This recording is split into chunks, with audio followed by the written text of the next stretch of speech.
There is a moment in the history of the Xhosa people when the authority of kingship itself was challenged by the colonial world.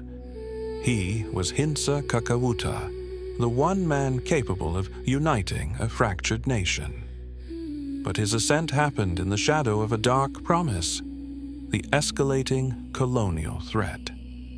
You are about to hear the story of a king who, in the midst of war, walked into the enemy's camp. Was it a strategic risk or a fatal betrayal? And in the face of absolute tragedy, can a nation's resilience be born out of its deepest wound? This is the history of the man whose final act, though calamitous, forged the spirit of Xhosa defiance.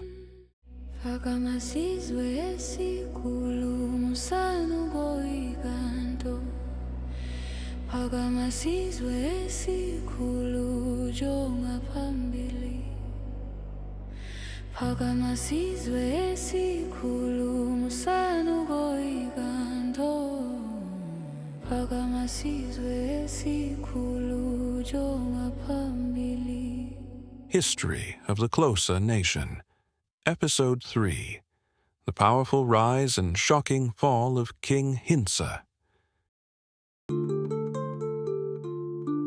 Phakathi konyana bakaphalo kwakho uGcaleka owayeza kuphuma kuye indlu enkulu noHahabe apho kwakuphuma khona indlu yasekunene.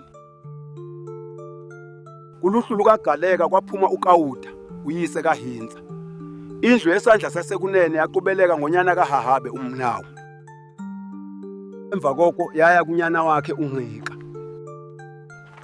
Phakathi konyana bakaNgqika apho uSandile noMakoma. The story of Hintsa, son of Khawuta, the great king of the Xhosa, is one of triumph, power, and, in the end, betrayal. He was born around 1788, in the final years of the 18th century, inheriting a nation already defined by division. The amaGcaleka of the Great House ruled in the east, while the amaHahabe of the right-hand house commanded power in the west. Palo's compromise, meant to keep the peace, had instead created rival claimants and sharpened political tension. Into this fractured inheritance, with the added threat of colonial encroachment pressing from the Cape, came Hintsa, the boy who would one day stand as paramount king and symbol of unity for the entire Xhosa nation. Yet his rise was far from certain. His father, Khawuta, was unable to command loyalty or respect. Under Khawuta, the authority of the great house faltered, and the western Hahabe under Nkika gained influence. When Hintsa was still a child, Nkika defeated Khawuta's forces and captured both the young boy and his regent, Nkoko. In a world where captured heirs rarely lived long, it seemed that the line of Gcaleka might be extinguished then and there. But against the odds, Hintsa escaped. Oral tradition tells of his desperate return, a boy coming back from the brink of death. That early deliverance carried symbolic power. He was the child who should have perished, the heir marked by fate for a greater destiny. When Khawuta died, succession again threatened to divide the great house. But this time, Hintsa had an ally unlike any other, his elder brother Buhu. In many royal households, brothers were rivals, each eager to seize the throne. Buhu, however, chose loyalty. He supported Hintsa, giving him the stability he needed at a fragile moment. That unity at the top denied dissidents a rival focus, and with his brother's support, Hintsa could begin the long work of restoring the paramountcy. One of his earliest acts was to reassert dominance over the Nkosini clan, who had long resisted submission. Hintsa defeated them decisively, but Hintsa's power was not only martial. He was also the arbiter of justice, whose word carried the force of law.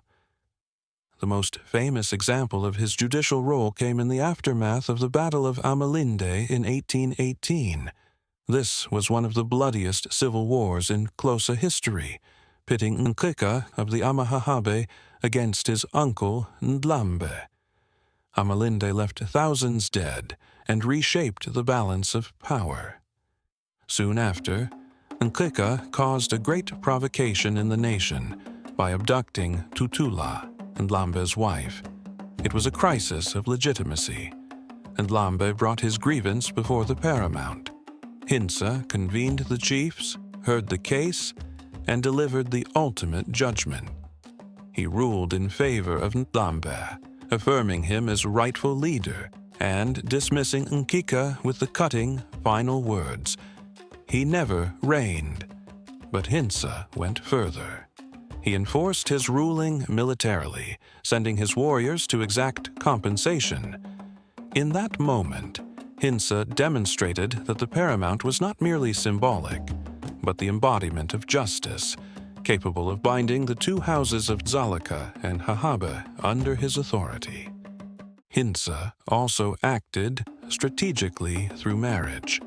He took Nomsa, daughter of Gambushe of the amaBomvana, as his great wife, binding the amaBomvana in loyalty and tribute. From this union came Sahili, his heir. Sahili would later be on the throne during the time of the infamous cattle-killing saga, but in Hintsa's time he was the child who secured the lineage of the paramount. Domestic politics, marriage alliances, and national destiny were woven tightly together in Hintsa's household. Beyond his court, Hintsa's reign was shaped by upheavals across the region. While Hintsa focused on consolidation, a new crisis emerged. Kwavela ingxaki entsha, umfecane okanye ukufuduka okukhulu. Phakathi kwabo bagcothiweyo kwakukho abantu ababeza kubizwa ngokuba ngamaMfengu, ngamelo elithetha ukubhadula, ukufuna inkonzo.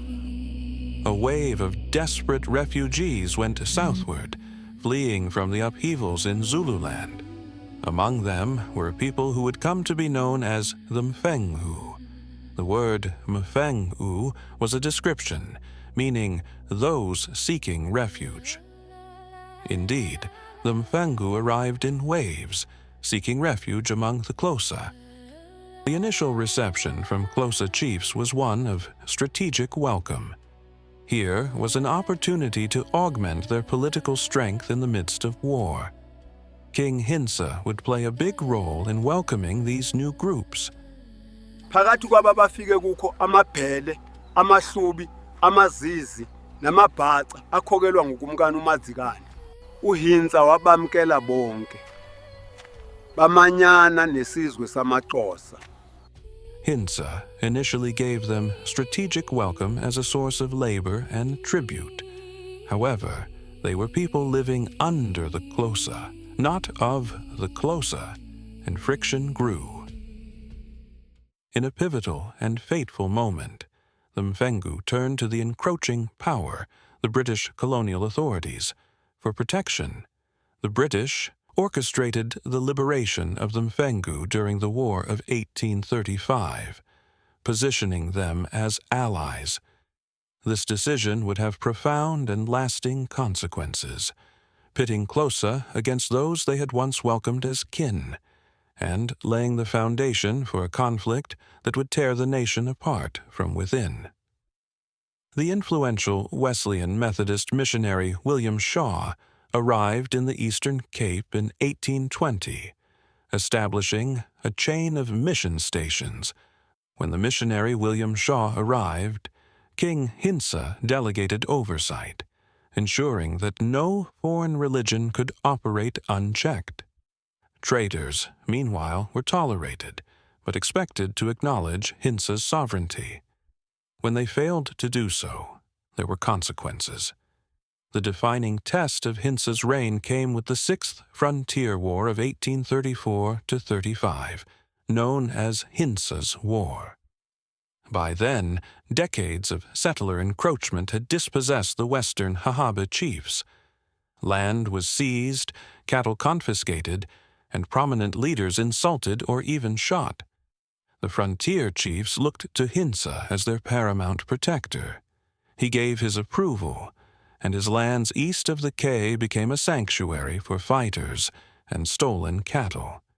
The Sixth Frontier War was officially spearheaded by the amaGcaleka from the Hahabe lineage, but it quickly escalated into a national Xhosa struggle to protect their territory and reclaim seized land, demonstrating Xhosa national solidarity. The core participants were driven by kinship and national duty.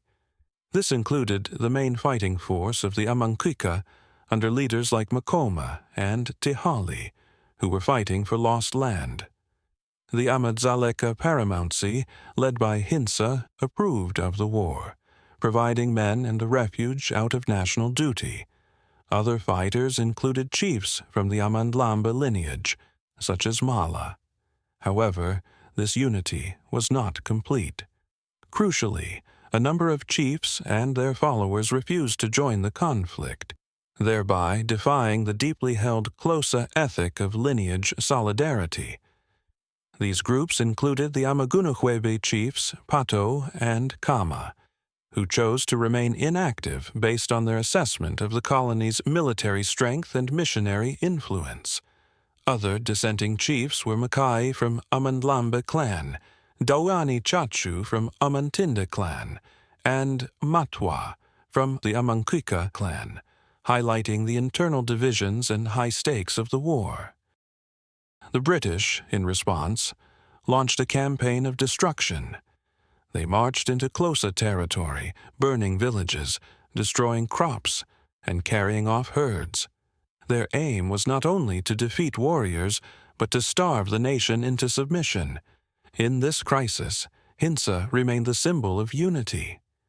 Chiefs who otherwise quarreled looked to Hintsa for guidance.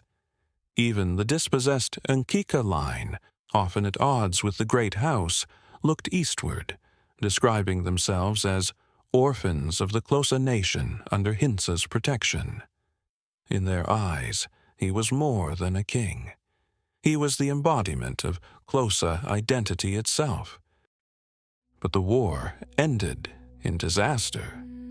In May 1835, King Hintsa was drawn into British talks under highly disputed circumstances.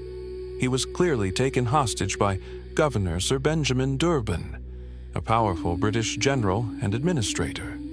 Durban had launched a fierce military campaign immediately after becoming governor in 1834. This action was celebrated by the settlers, who named the major port city of Durban after him in 1835. On May 12th, King Hintsa chose not to submit and made a daring, heroic attempt to escape British custody. Pursued by mounted colonial soldiers, he fled across the rugged terrain of the Nkabaha River, falling in an act of final defiance against colonial control. What followed, however, horrified a nation.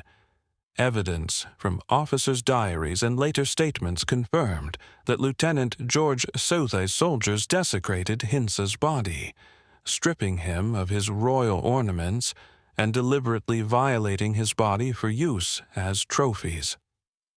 The official British Court of Enquiry later tried to minimize these events, but this brutal act of violence against the body of a paramount ruler was a profound sacrilege, violating the nation's very soul and becoming an enduring trauma preserved in oral tradition. The impact was profound.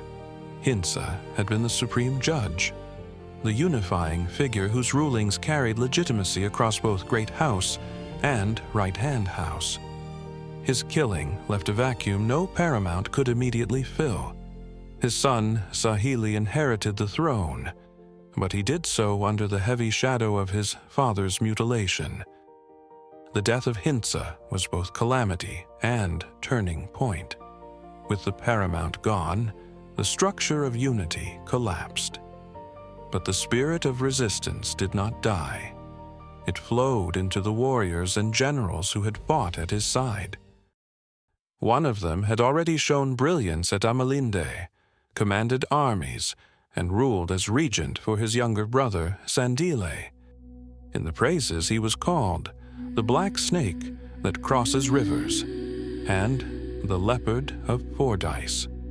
His campaigns would humiliate governors and confound generals, and his imprisonment would link the 19th century struggle to the 20th. The age of Hintsa ended with a gunshot on the veld. The age of Makoma was about to begin.